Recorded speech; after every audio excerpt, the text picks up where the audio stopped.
Alright mga idol, another day, another vlog for today's video. Ayan, ang ginawa naman natin ngayon mga idol ay isang dough at tatlong klaseng tinapay ang gagawin natin dyan. Ang gagawin natin ay panligaspi, star bread at yung tinatawag na atis. Ayan, pero bago ang lahat mga idol, muli maraming salamat sa mga laging sumusuporta sa ating munting vlog at sa mga bagong followers ko. Welcome kayo mga idol sa ating munting video. Ayan. Ayan, at kung di ka pa nakapollow mga idol, baka naman. Ayan, sa part naman ng video mga idol ay ayan, i-proportion lang natin yung ating gagawing tinapay at yung si Madam Claudia andon, busy sa kabila at kinakausap niya ako dyan. Pero inuubos niya na yung asukal ko, tinitimbang niya na.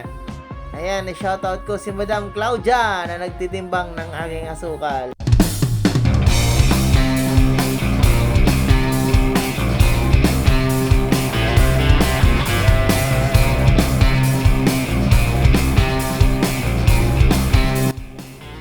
Ayan, at sa part naman ng video natin ngayon mga idol ay magbibigura na tayo ng ating gagawing tinapay.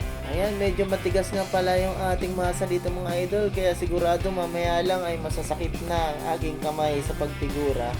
Ayan, tsatsagain natin yan mga idol. At kailangan siksik yung ating pagpigura dyan para pag hiniwa natin ay maganda yung ano niya. Hindi siya may mga butas-butas.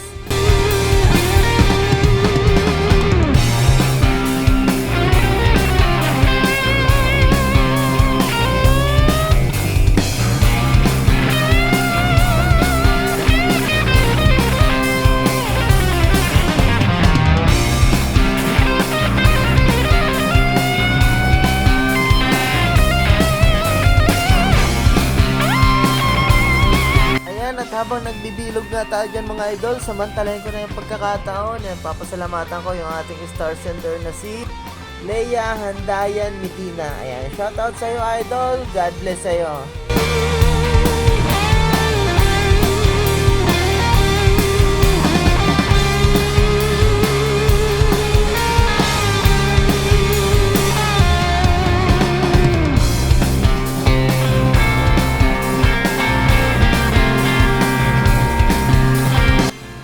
Makalipas nga ang 5 taon mga idol, ayan, natapos din natin figurahin. Grabe, nanakit yung kamay ko, sobrang tigas kasi, ay medyo matigas lang pala. Ayan, at sa part na yan ng ating video ay gumagawa na tayo ng panligaspi. Ayan, bali hiniwaan lang natin ng isa sa gitna at isunod natin dyan yung gagawin natin star bread. Ayan. Ang gagawin din natin dyan ay isa lang muna sa gitna, tapos pahalang, tapos gawin natin cross. Ayan, meron na tayong star bread.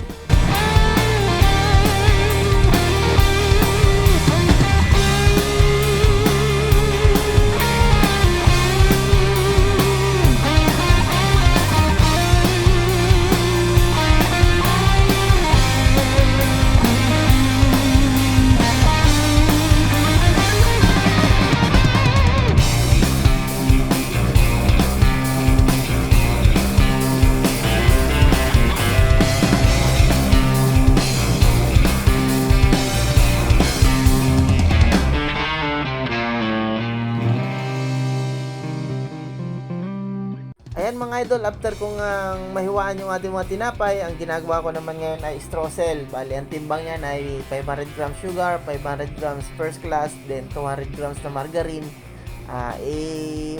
Mimix lang natin yan, pero hindi natin buuin yung gagawin natin yung streusel para ilalagay natin sa ibabaw ng ating atis na tinapay.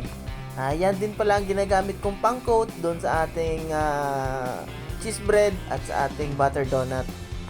Ayan, at sa part naman ng ating video mga idol ay nilagay ko lang sa ating lamesa yung mga nahiwaan kong atis at babasahin ko lang yung ibabaw niyan ng tubig.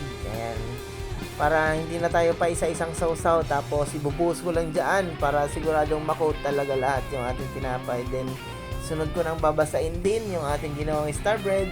Ayan, at pag nabasa ko din yung ibabaw niyan ay lalagyan natin yan ng asukal at patubuin na natin. Antayin na natin medyo mag-double yung size para mailuto natin. Ito nga pala mga idol ay salubong lang dapat. Huwag nating pa-over sa alsa at papangit yung ating tinapay.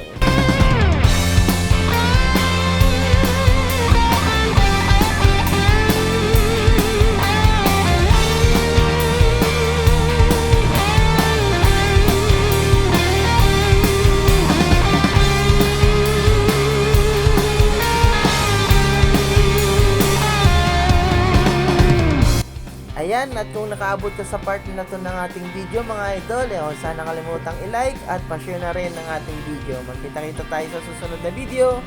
Paalam!